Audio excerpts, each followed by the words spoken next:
Hello friends, तो स्वागत है आपका अपने यूट्यूब चैनल अरिस्टोटल बायोलॉजी में। और ये वीडियो है एमएससी जूलॉजी थर्ड सेम के लिए। और आज का टॉपिक है आपका एजिंग। तो बात करें अगर हम एजिंग की होती क्या है। Ageing is a process of becoming older. जो एजिंग है वो क्या है, ओल्ड होने की एक प्रक्रिया है। It is a progressive change. ये क्या है, एक प्रोग्रेसिव चेंज है। मीन्स कि ये हमेशा आगे की तरफ कोई बढ़ेगा, ये वापस नहीं होगा। जैसे कि अगर एक बार बुढ़ापा आ गया तो दोबारा से यंग एज नहीं आएगी। तो ये क्या होती है, आपकी प्रोग्रेसिव चेंज होती है। The study of old age and ageing is called gerontology. इसमें हम इसका अध्ययन करते हैं वो क्या कहलाता है, जीरोंटोलॉजी कहलाता है। या ओल्ड एज और एजिंग की जिसमें हम स्टडी करते हैं वो क्या कहलाती है, जीरोंटोलॉजी कहलाती है। Ageing process beings after the organism has attend sexual maturity and it ends finally in the death of the organism. Means क्या इस लाइन का कि जो एजिंग का प्रोसेस है वो क्या है कि जब कोई भी पर्सन या ऑर्गेनिज्म अपनी सेक्सुअल मैच्योरिटी को कंप्लीट कर लेता है उसके बाद वो कंप्लीट डेथ की साइड को जाने लगता है। ये क्या है, एजिंग का ही एक प्रोसेस है। Most animals undergo the process of ageing which is also known as senescence. Means क्या है इसका कि जो मोस्ट एनिमल्स होते हैं वो एजिंग के प्रोसेस में जाते ही जाते हैं, जो क्या कहलाता है, सेंसस भी कहलाता है। A natural death of animal occur due to ageing.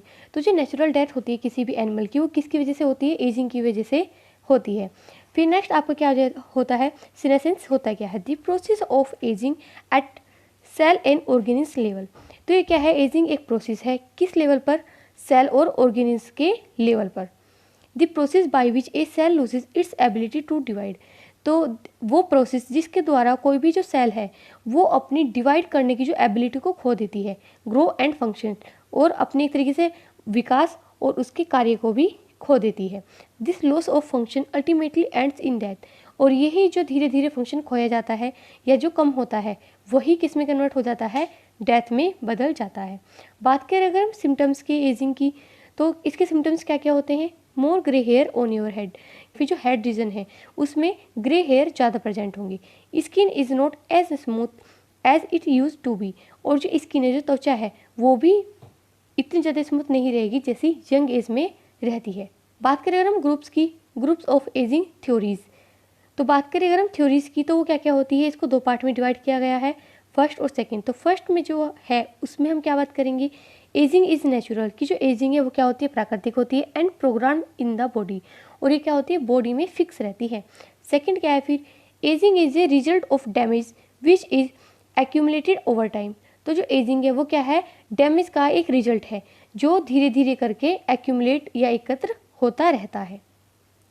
Theories of ageing, ageing is not only A natural death of vitality but A definite process of development. तो एजिंग क्या है, ये एक वाइटलिटी या फिर जीवन की एक नेचुरल डेथ नहीं है बल्कि a definite process of development, बल्कि विकास का एक जो निश्चित प्रोसेस है वो भी होता है। Any one theory can't explain the mechanism of ageing, so there are many theories but widely accepted theories are broadly classified into two groups.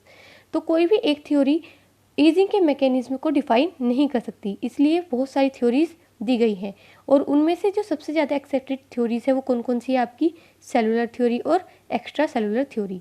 तो जो सेलुलर थ्योरी है वो किस लेवल पे दी गई है, सेल के लेवल पर। और जो एक्स्ट्रा सेलुलर थ्योरी है जिसको सिस्टमेटिक थ्योरी भी कहा जाता है वो किस लेवल पर दी गई है, टिश्यू लेवल पर दी गई है। तो सेलुलर थ्योरी ऑफ एजिंग की अगर हम बात करें तो इसमें आपका क्या क्या होता है, सेल एजिंग होती है, डेथ जीन्स होते हैं, मतलब जो जीन्स प्रेजेंट होते हैं उनकी डेथ होती है। सोमेटिक म्यूटेशंस होते हैं कि जो आपके म्यूटेशंस हैं वो किस में होंगे, सोमेटिक सेल्स में होंगे। एक्यूमुलेशन ऑफ एजिंग सब्सटेंसेस, मतलब क्या है कि धीरे धीरे करके जो एजिंग कराते हैं ऐसे सब्सटेंसेस का क्या होगा, एक्यूमुलेशन होने लगेगा। पिगमेंट एक्यूमुलेशन की जो पिगमेंट्स हैं वो भी कलेक्ट होने लगेंगे। एबनॉर्मल प्रोटीन्स, मीन्स क्या है कि नॉर्मल प्रोटीन्स की जो बनना है वो धीरे धीरे कम होता चल जाएगा और एबनॉर्मल प्रोटीन्स बनने लगेगी। फ्री रेडिकल्स, जो रेडिकल्स है वो फ्री प्रेजेंट रहेंगे। सैलून्स और मोलिकुलर बेसिस ऑफ एजिंग। बात करें अगर हम सेलुलर थ्योरी ऑफ एजिंग की, this theory deals with ageing at cell level. तो ये किस लेवल पर काम करती है, सेल लेवल पर काम करती है। Cell is considered as the base of for understanding the process of ageing and thus the ageing of body results from ageing of cells. Means क्या है, जो सेल है वो क्या कंसिडर की जाती है, बेस की तरीके से। किस चीज़ का बेस, कि जो प्रोसेस है एजिंग का उस चीज़ का basic. And thus the ageing of body results from ageing of cells, और धीरे धीरे करके क्या होता है, जो एजिंग है वो एक तरह से कन्वर्ट होने लगती है, फिर धीरे धीरे से बढ़ने लगती है। किस चीज़ की उसमें बढ़ने लगती है, सेल्स की भी एजिंग में होने लगती है। बात करें अगर हम इसके मैकेनिज्म की, तो वो क्या होता है, फर्स्ट क्या है, cell ageing. Body of an organism undergoes ageing due to somatic cell that because of completed their life span. तो जो किसी भी ऑर्गेनिज्म की बॉडी होती है वो धीरे धीरे करके एजिंग की साइड को जाती है। क्यों, due to somatic cell that, जो सोमेटिक सेल है उनकी डेथ होने लगती है, बिकॉज क्योंकि of completed their life span, मतलब जो सेल है वो क्या कर लेती है, अपने लाइफ स्पेन जो उनका जीवन काल है वो कंप्लीट करने लगती है, जिसकी वजह से उनकी डेथ होने लगती है और जो ऑर्गेनिज्म की बॉडी है वो धीरे धीरे एजिंग की साइड को जाने लगती है। Rate of loss in cell number increases with age, तो जैसे जैसे एज बढ़ेगी वैसे वैसे ही जो लॉस है सेल के नंबर का वो भी बढ़ता जाएगा। Ageing of cell depend on the total number of cell divisions, जो एजिंग है किसकी, सेल की, वो किस चीज़ पर डिपेंड करती है, किसी भी सेल के डिवीजन के नंबर पर डिपेंड करती है। Every species has a fix total number of cell divisions, जो स्पीसीज होती है और जो उनकी सेल होती है वो क्या होता है, एक तरीके से फिक्स होता है कि उनमें इतनी ही बार या उन सेल में केवल इतनी बार ही सेल का डिवीजन होगा। Cells which have completed the maximum number of cell divisions don't survive, तो ऐसी सेल्स या ऐसी कोशिकाएं जो अपने डिवीजन का नंबर कंप्लीट कर लेती है वो सर्वाइव नहीं कर पाती। If somatic cells resume cell division they survive only to complete the remaining number of cell divisions and not more. तो क्या है कि जो सोमेटिक सेल्स है तो वो क्या करती है कि अगर वो उन्होंने एक तरीके से सेल डिवीजन को रोक रखा है तो वो किस लिए रोक रखा है, ताकि वो इन फ्यूचर अपना जो एक तरीके से नंबर है, जो उनका शेष बचा हुआ नंबर है सेल डिवीजन करने का, उसको करने के लिए ही वो रहती हैं। This shows that note the chronological age, तो क्रोनोलॉजिकल एज क्या होती है, age based on calendar date on which he she was born, मतलब जो आपकी डेट ऑफ बर्थ होती है वो क्या कहलाती है, क्रोनोलॉजिकल एज कहलाती है। तो this shows that not the chronological age but the total number of cell divisions is the cause of in vitro ageing, मतलब क्या है इस चीज़ का कि ये आपकी डेट ऑफ बर्थ पर निर्भर नहीं करती है, किस चीज़ पर डिपेंड करती है, सेल डिवीजन के नंबर पर, कि कोई भी सेल या फिर वो सेल कितनी बार डिवाइडेड होगी। This theory does not hold well because in vitro ageing does not apply to in vivo ageing of cells, तो ये थ्योरी है वो एक तरीके से ज़्यादा अपना होल्ड नहीं बना पाई। क्यों, क्योंकि because in vitro ageing does not apply, क्योंकि जो इन विट्रो एजिंग थी वो in vivo ageing of cells पर अप्लाई नहीं होती। सेकेंड अगर हम बात करें तो वो क्या है, डेथ जीन्स की।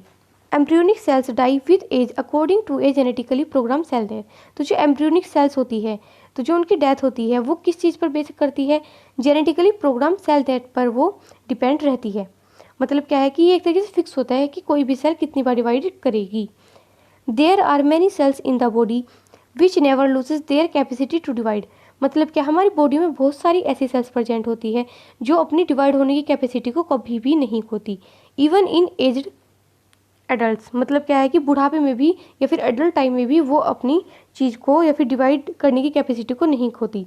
Example of such cells are the germinal epithelium, skin, intestine, stem cells of bone marrow, spleen cells etcetera. और ऐसी सेल्स के उदाहरण आपके क्या हैं, germinal epithelium, skin, intestine, stem cells of bone marrow and spleen cells etcetera. Second अगर हम बात करें तो हम किसके लिए करेंगे, सोमेटिक म्यूटेशंस के लिए। तो ageing can be determined by what happen to our gene after we inherit them, मतलब क्या है कि अगर इनमें कुछ भी चेंजेस आता है तो वो किस वजह से आता है, या आप एजिंग को इस चीज़ के द्वारा भी डिटरमाइन कर सकते हैं कि हमारे जीन में कुछ भी इनहेरिट करने के बाद में क्या क्या चेंजेस आए हैं। Most somatic cells in adult are ready to mutations like point mutations in DNA और chromosomal aberrations. Most somatic cells in adult, मतलब जो adult में somatic cells होती हैं अधिकतर, are ready to mutations, मतलब क्या है कि वो म्यूटेशन करने के लिए रेडी रहती हैं।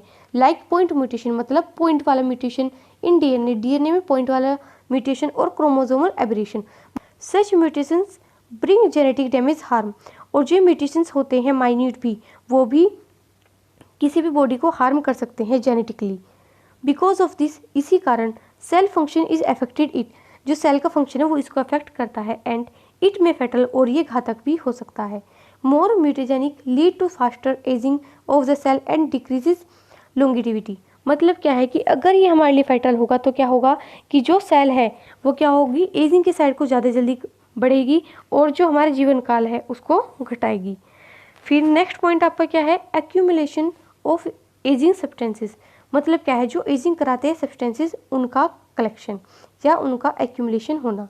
Many substances accumulates during the process of ageing in the cells. तो बहुत सारे ऐसे सब्सटेंसेस कलेक्ट होने लगते हैं जो एजिंग को कराते हैं सेल्स में।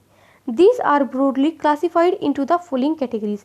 और ये आपके फॉलोइंग कैटेगरीज में डिवाइडेड किए जा सकते हैं, जैसे पिगमेंट का accumulation, metabolic wastes are accumulated in cells with increasing in age. कि जैसे जैसे एज बढ़ेगी वैसे वैसे ही जो सेल्स में मेटाबॉलिक वेस्टिस हैं उनका एक्यूमुलेशन भी बढ़ता जाएगा।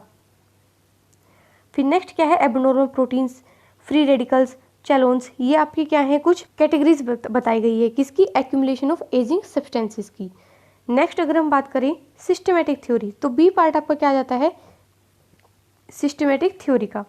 Changes are main cause of ageing and these are systematic in nature and occur in organ system. तो जो चेंजेस होते हैं वो क्या होते हैं कि एजिंग के लिए मेन कारण होते हैं, and these are systematic in nature, और ये नेचर में एक तरीके से फिक्स रहते हैं और हमारे ऑर्गन सिस्टम में भी होते हैं। क्यों, क्योंकि जो सेल है, सेल से मिलकर क्या बनता है, टिश्यू, और टिश्यू से मिलकर क्या बनते हैं, ऑर्गन, और ऑर्गन से मिलकर क्या बनता है, ऑर्गन सिस्टम। इसलिए अगर कोई भी छोटा छोटा चेंज होगा सेल में तो वो किस लेवल पर भी जा सकता है, ऑर्गन लेवल पर भी जा सकता है। According to this theory all tissues which form organs, मतलब जो सभी टिश्यू होते हैं जो ऑर्गन्स बनाते हैं, इंटरेक्ट विद ईच अदर, वो एक दूसरे से इंटरेक्ट करते हैं, एंड दस वन टिश्यू इफ इंजर्ड, और अगर या और इस तरह अगर एक टिश्यू इंजर्ड होता है, will cause defects in the dependent system. तो जो भी चीज़ इस चीज़ पर डिपेंड रहेगी ये उसमें भी एक तरीके से अपना प्रभाव दिखा सकता है। Ageing in man, changes during ageing in man are age. तो जो मनुष्य में चेंजेस आते हैं एजिंग के बाद वो क्या क्या है, change in physical appearance like skin becoming wrinkled and less elastic, producing A typical old man look. मतलब क्या है, फिजिकल अपीयरेंस मतलब जो आप देखकर बता सकते हो, जैसे जो स्किन है वो कैसे हो जाती है, झुर्रीदार हो जाती है, और जो उसकी इलास्टिसिटी है वो भी कम हो जाती है, और कैसे दिखने लगते हैं, जैसे बूढ़ा व्यक्ति उस तरीके का दिखने लगते हैं। बात करें अगर हम एबिलिटीज़ की, such age loss in defence mechanism. मतलब क्या, जो प्रतिरक्षी तंत्र है, एजिंग जैसे जैसे बढ़ेगी वैसे ही आपको इम्यूनिटी सिस्टम जो है वो भी वीक होता चला जाएगा।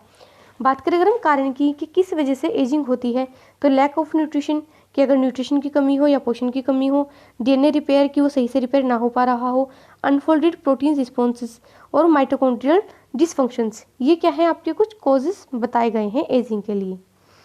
फिर हमारी लास्ट स्लाइड आप क्या आ जाती है, conclusion. Ageing is a universal truth of life on earth. जो एजिंग है ये क्या है, एक यूनिवर्सल ट्रूथ है भाई, सभी को ही एजिंग आनी है, जितनी भी ऑर्गेनिज्म प्रेजेंट है इस पृथ्वी पर सब में ही एजिंग आनी है। Ageing affects all individuals of species. मतलब क्या है, जो एजिंग है वो हर एक स्पीसीज के इंडिविजुअल को अफेक्ट करेगी, ऐसे नहीं कि हाँ किसी को कर दे और किसी को नहीं। तो हर एक पर्सन में जो भी ऑर्गेनिज्म होगा, इंडिविजुअल होगा, सब में ही एजिंग के इफेक्ट्स देखने को मिल सकते हैं। तो आज हमने आपका टॉपिक कंप्लीट किया है एजिंग का। आई होप गाइस कि आपको ये वीडियो अच्छी लगी होगी और आपके टॉपिक भी समझ में आ गया होगा। इसी उम्मीद के साथ में मिलते हैं फिर हम अपनी अगली वीडियो में। और अगर गाइस आपको ये वीडियो अच्छी लगी हो तो प्लीज़ लाइक, सब्सक्राइब और शेयर करना ना भूलें। धन्यवाद।